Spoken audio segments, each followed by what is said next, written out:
ক্যাম্পেজের জন্য গিটহাব থেকে প্রথমে ইউআরএলটা কপি করে নিই, তারপর টার্মিনালে যাই, টার্মিনালে গিয়ে গিট ক্লোনের মাধ্যমে ইউআরএলটা পেস্ট করি এবং ক্যাম্পফিশ ইনস্টল করি।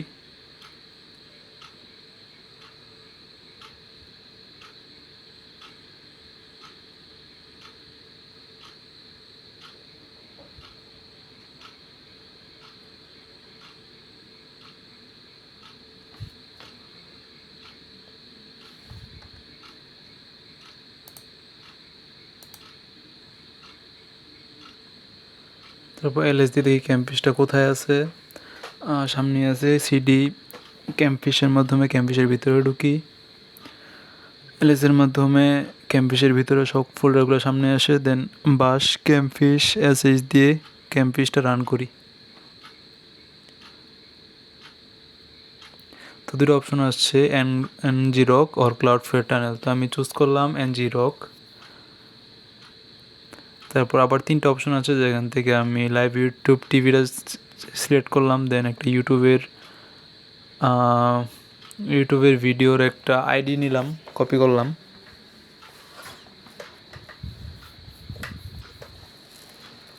একটা ইউটিউব আইডি কপি করতে হবে ফার্স্টে।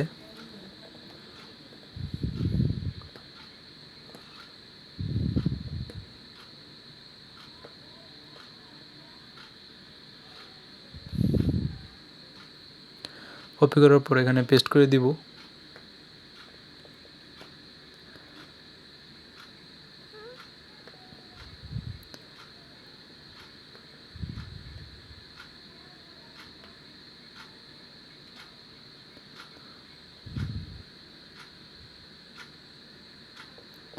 তো রানিং হচ্ছে।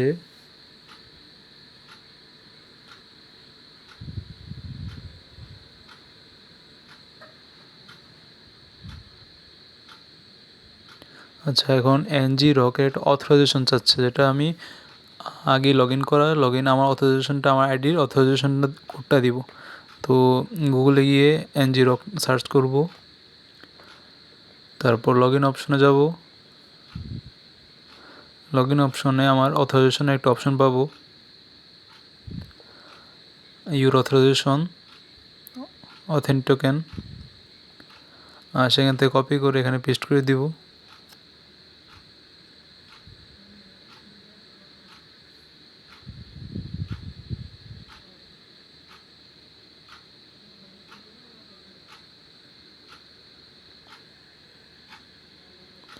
যে কোনো সমস্যার কারণে এটা মিস হয়ে গেল, আবার রান করি।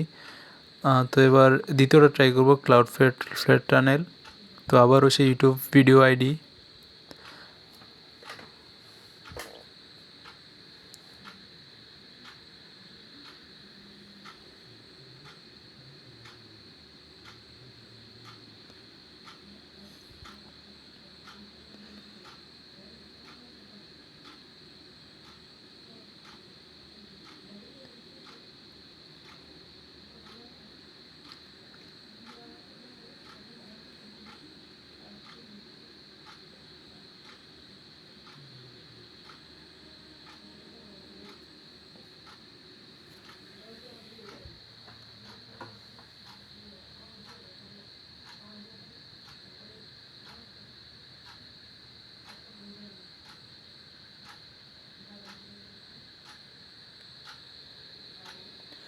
তারপর পেস্ট করে দিলাম।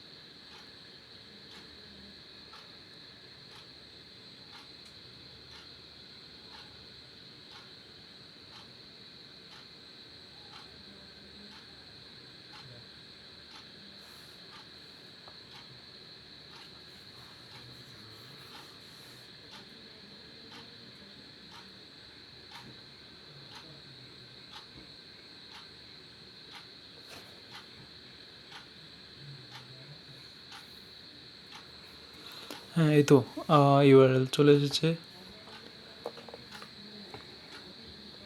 তো ইউআরএলটা কপি করে নিলাম এবং একটা ক্লায়েন্টের কাছে পাঠিয়ে দিলাম। তো অন্য অন্য কোনো ডিভাইস থেকে ক্লিক হওয়ার সাথে সাথেই এবং অ্যালাউ দেওয়ার সাথে সাথেই ক্যামেরার যে অ্যাক্সেস বা ছবিগুলো সেগুলো চলে আসবে।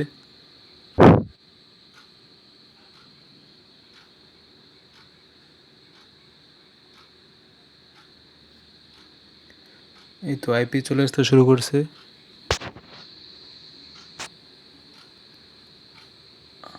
ক্যামেরার ফাইলগুলো রিসিভ হতে শুরু করছে। দেখা যাক এখন কোথায় আছে। ক্যাম্পফিশের ফোল্ডারের ভিতর। এই তো